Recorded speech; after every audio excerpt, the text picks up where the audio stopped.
Okay, so we talked about distributions, binomial distribution, probability mass function. Okay, Mhm. and now we are going to look at what is cumulative distribution function. Okay, very easy actually. There is a very small difference between PMF and CDF. Okay, PMF is nothing but the total area occupied by these bars. Okay, if you calculate the area of this bar, this bar, this bar, and completely, that will be probability mass function. Okay, probability mass function PMF is the sum of area of bars in a distribution distribution plot plot for discrete probabilities. Okay, and there is another one, PDF. This is probability mass function, this is probability density function. This is exactly the same, no difference, but for continuous probabilities. Okay, now we have something called CDF, cumulative distribution function.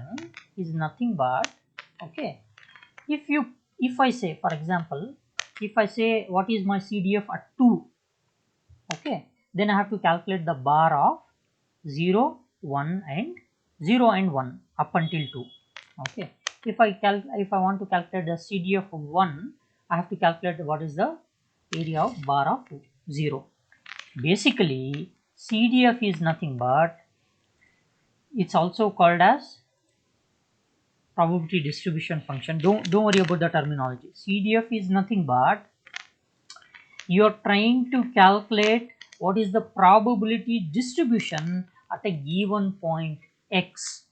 Okay, that's all it is. Okay, for at a given point x, what is the probability, cumulative probability, that means sum of all the probabilities up until this point x.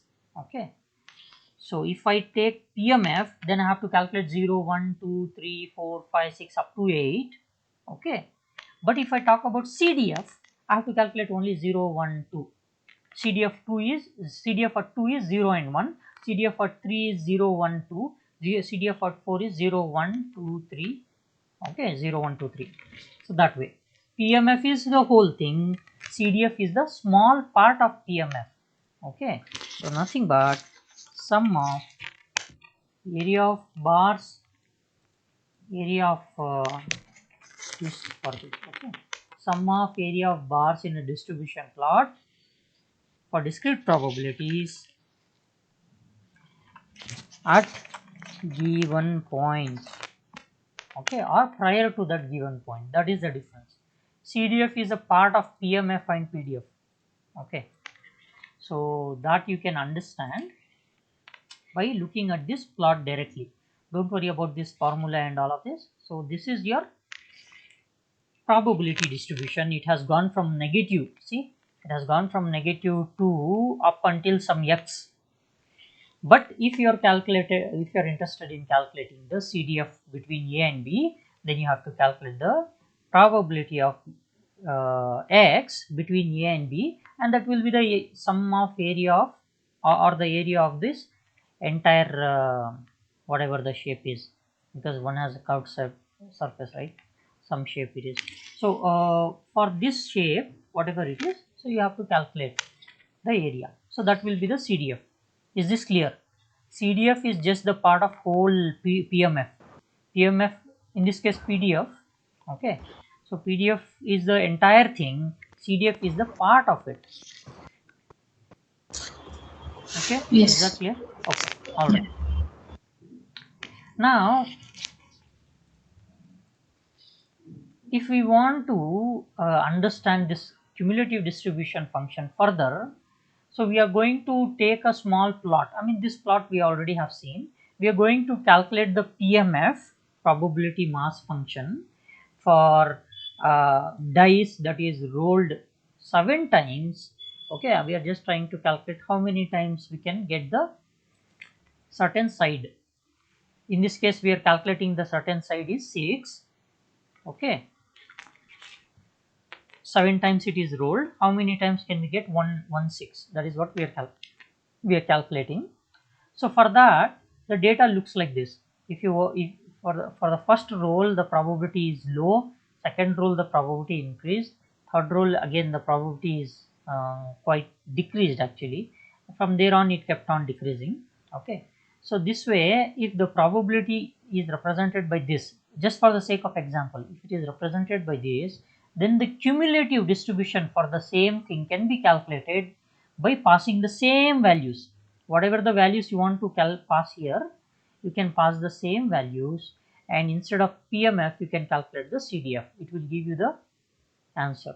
So CDF is 9.5 or 9.5% or 0.095 for a value to, for a dice to give you side number, certain side, any specific side, twice out of 7 rolls, okay. That cumulative distribution is, they have taken the subtraction 1 minus the entire distribution minus this, so that you will get this much time, okay, 0.095. So here also they have mentioned, no?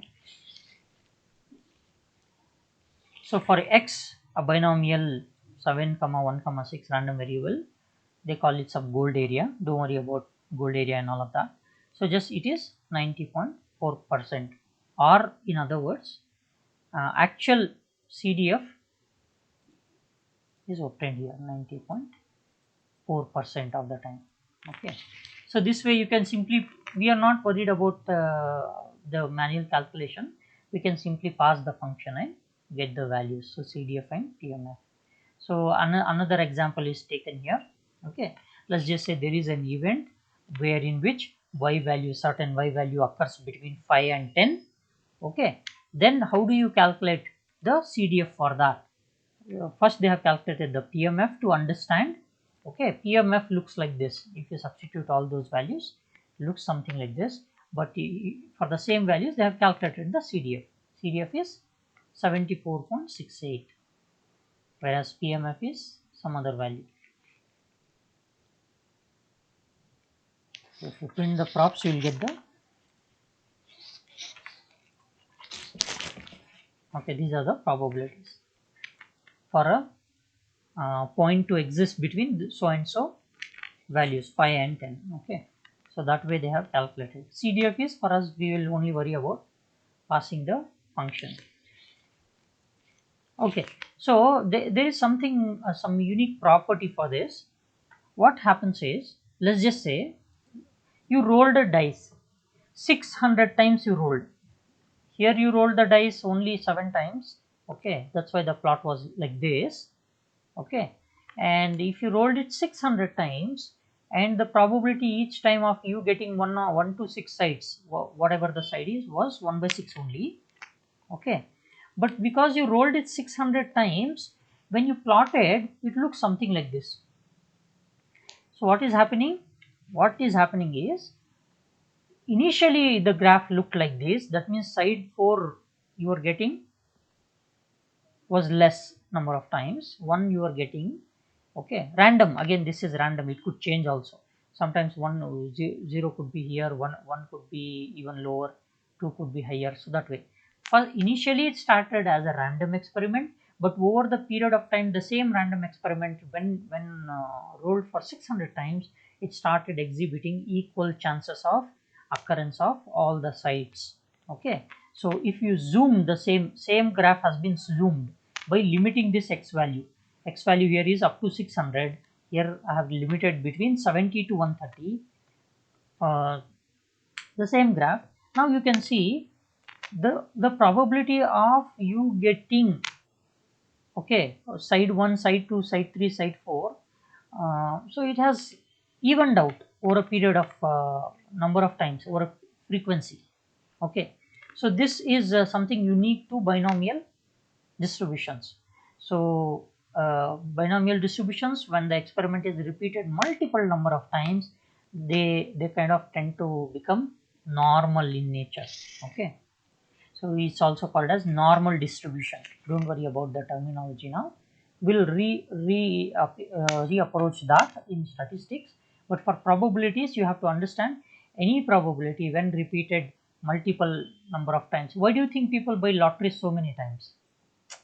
So if they don't win the lottery once, they think, okay, second time I'll get, third time I will get, fourth time I'll get. Although the concept is wrong, so the understanding is over the period of time, somewhere if you purchase the same lottery for 1 million times, okay, so maybe something like that. So it would peak out somewhere here. So that way, that is the kind of thinking bias that humans have. But anyway, so this is how probabilities work. So if you repeat the same experiment multiple times over a period of time, they kind of even out. Okay, so pretty much that's it about cumulative distribution function. It's just nothing but a part of probability mass function. Okay, that's all we have to remember. The next topic for us is Poisson distribution. We want to understand what Poisson distribution is. Then we can go on to other distributions, and later on we'll study about Bayes theorem. Now Poisson distribution we already saw. Okay, Poisson distribution involves a time factor. Suppose a call center receives 100 calls. Okay, and suppose within a single day, if you want to calculate how many tickets or the calls you are going to expect, then you have to calculate Poisson distribution, because within a time frame you are trying to calculate what would be the probability of you getting certain value of tickets. Okay, so one simple example is shown here. So let's just say at 0th hour of the day, the probability of you getting a ticket was 0.05. Eventually it will start increasing up to 0.2, and then later on it will decrease. So these are number of calls per minute. The probability of you getting a call increases, then starts to decrease over a period of time. This is the same behavior mostly for all the Poisson distributions.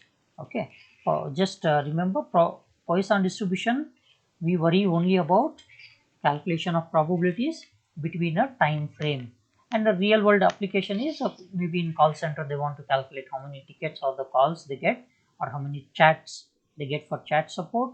So in such places you can make use of Poisson distribution. Okay, we will see how to calculate Poisson distribution for us.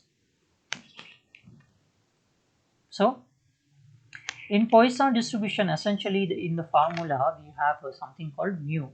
It's a parameter that is greater than 0, and it determines the shape of the distribution. This mu factor is nothing but, if you pay attention, if x is substituted for k,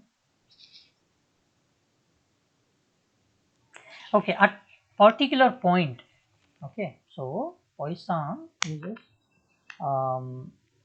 mu value, right? So k value is known for us. K value means how many number of experiments are done. That means how many number of events are going to happen. That is k value. Mu value is at particular time. Okay, at particular time, how many that particular constant value for which you want to calculate the probabilities. So that is taken as mu. So here mu is 3.74, and over a period of 20 different time frames we want to calculate. So in this case 20 different values are there, and we for Poisson 3.74 you can directly substitute k value, mu value, and you will get the probabilities, okay, for so and so. So probabilities for all these 20 values to appear is given here, calculated here. Okay, in other words,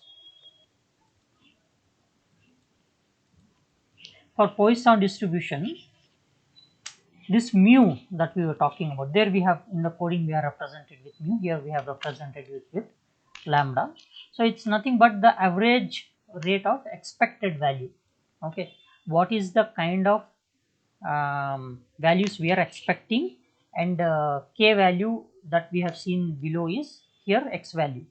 Okay, x value is the total number of time frames. Okay, and over a period of time is what x is, and the lambda is what is the average rate we are expecting. So let's just say your average rate is 3.74 in the example we have considered. Using this formula you can calculate the Poisson probabilities, or just the probabilities. If you have basically to understand to distinguish between Bernoulli, binomial and Poisson, you have to check if there is a time factor involved. If there is a time factor, you have to consider Poisson distribution. If the experiment is repeated only once, you have to consider Bernoulli distribution, and if the experiment is repeated multiple times with the outcome being only yes or no, or the success or failure, okay, then you have to consider binomial distribution. Poisson distribution, so you can consider with time factor and average rate. You should know what is the average number of calls you get per hour is what you need to know, so that you can extrapolate for 20 hours or 10 hours or whatever, and accordingly you can calculate the probability. Okay, and there are some properties also. Here the events are assumed to be independent. Okay, and the average number of successes in a given period alone can occur. No two events can occur at the same time. That means you can't expect kind of the same person to win the lottery multiple times. Okay, so let's just say a lottery is for given period of time, right? So all the lotteries are not for infinite period, but rather for finite period. Within this one monthly lottery system, for within that month, so and so lotteries will be distributed. So no single person can win the same lottery, but same person can win multiple lotteries. That's a different thing. Same user can call back customer service multiple times. Okay, but the same call cannot occur multiple times. That's what we are saying. Calls are unique, here lotteries are unique. So same, we are assuming events are independent. That means no two events can occur at the same time. That is one. And Poisson distribution is limited by number of trials. Okay, is limited when the number of trials n is indefinitely large. Okay, and mean, here mean value is nothing but average rate. We should know the mean already, average rate, how many calls we are going to receive, or how many people usually buy the lottery. Okay, those values should also already be known. Mean value equals to variance equals to lambda here. Okay, and lambda is finite, average rate is finite here. So these are some of the properties. And the standard deviation, we'll learn what standard deviation is, okay, in statistics, but for now just understand standard deviation should be equal to square root of mean. Okay, just remember that much. We will learn what is mean, what is standard deviation, everything in the statistics. Next, so if you calculate the Poisson distribution, okay, so it would look something like this. What is the probability, okay, of if the average rate is 0.1, okay, at 0th hour, so I'll get 90.45. At first hour, the probability is 0.9905. So that way. So Poisson distribution, what you have to understand is, it starts from higher probability, goes to lower probability. Higher probability, then it is the probability keeps on decreasing. If you pay attention, you can see that. So for Poisson distribution, this is always the case. And where is Poisson distribution used? To count the defects in a finished product. For example, you will do a machine learning model, you will build a model wherein which you are going to calculate the probability of machine malfunctioning, okay, due to defects or something like that. So there also you can make use of Poisson distribution. And to count the number of deaths in a country, to count number of infected plants within a time frame, again to number of bacterial growth, or number of bacteria in radioactivity, whatever, I mean whatever the examples are, within a time frame we can calculate basically. Okay, This is all about Poisson distribution, but again we are starting with a sample example. Here mu is the average rate, average number of calls we are going to receive, and 20 different values we are going to monitor each. 20 values we have taken, but in essence it is nothing but if this is your first hour, this is second, third, fourth, fifth, sixth, seventh. That way if you count 20 hours, okay, for 20 different hours or 40 different hours, what is the number of calls we are going to receive. So something like that we are calculating, and the probability is already directly given to us by, okay. So this is the PMF, what we have calculating, okay. And for Poisson distribution, see, between probability mass function and Poisson distribution, you have to, the one thing that is common is you have to pass it as Poisson, okay. If you pass it as Poisson.pmf, then you will get the probabilities. If you pass it without Poisson, you can, for binomial, you can pass binomial, stats.binomial, okay, .pmf. So that you have to remember, stats.binomial.pmf, there it is stats.poisson.pmf. That is the difference. So, and for Poisson distribution, you have to pass these two values only. So this is how you calculate the probabilities, okay, for Poisson distribution. Is this clear?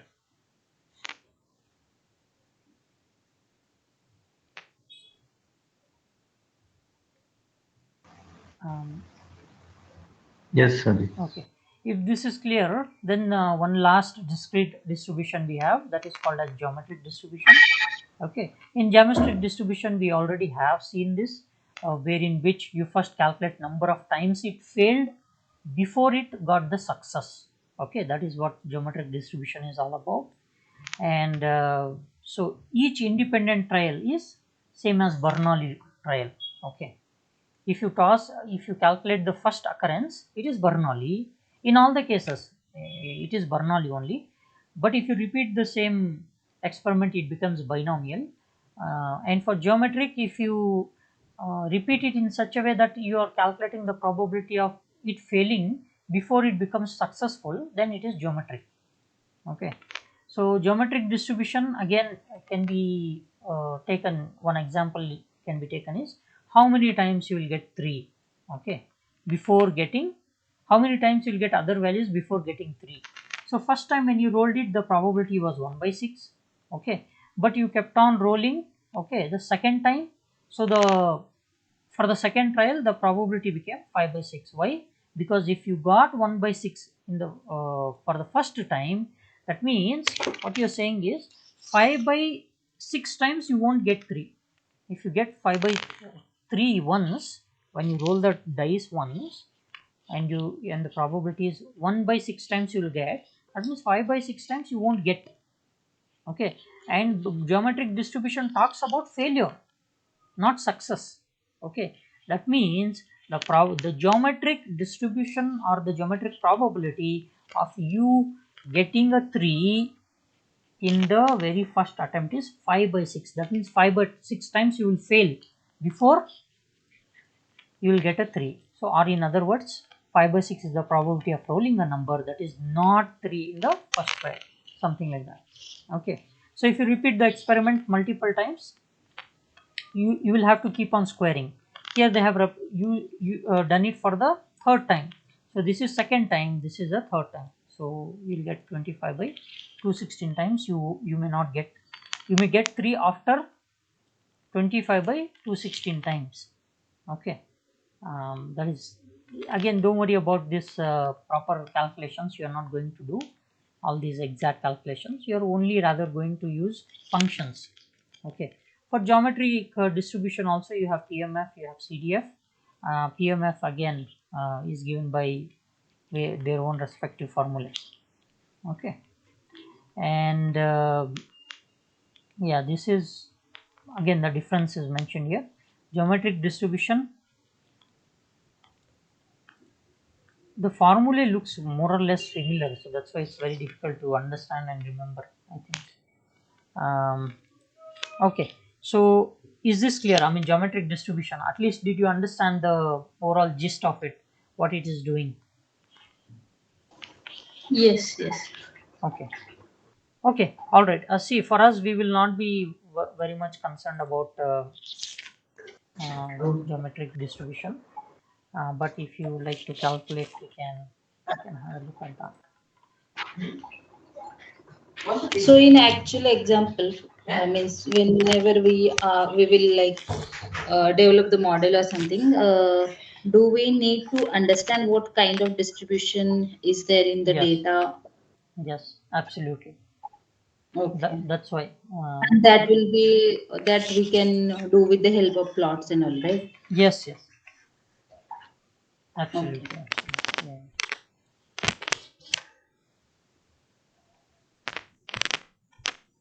So for that also you have, okay. For that also you have. Is there a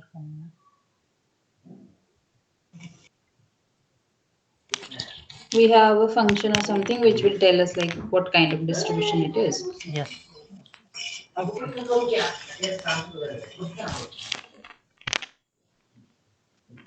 Okay, so for this example you can't get, but let me take some other example.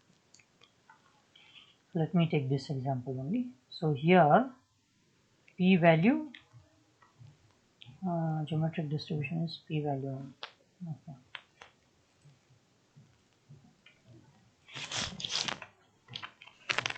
So how many times I get 1 if I repeatedly, that is this one.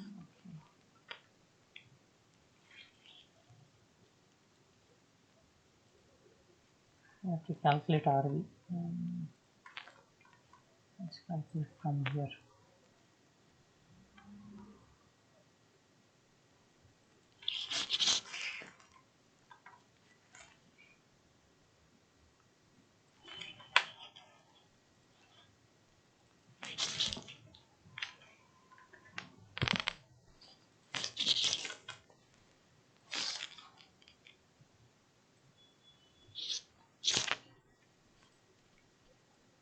So how many times you're rolling the dice is, let's just say 4 times you will roll the dice, and the probability of you getting is 1 by 6.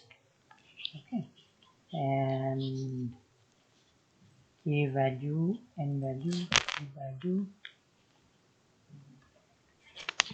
probabilities must be non-negative. Okay, somewhere some value is, okay, okay.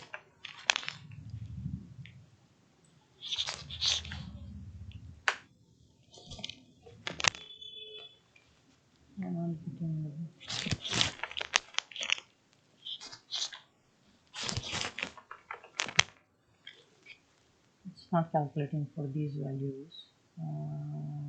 Okay, how many times get geometric distribution for this array like shape. Okay, arguments are array like shape. Okay.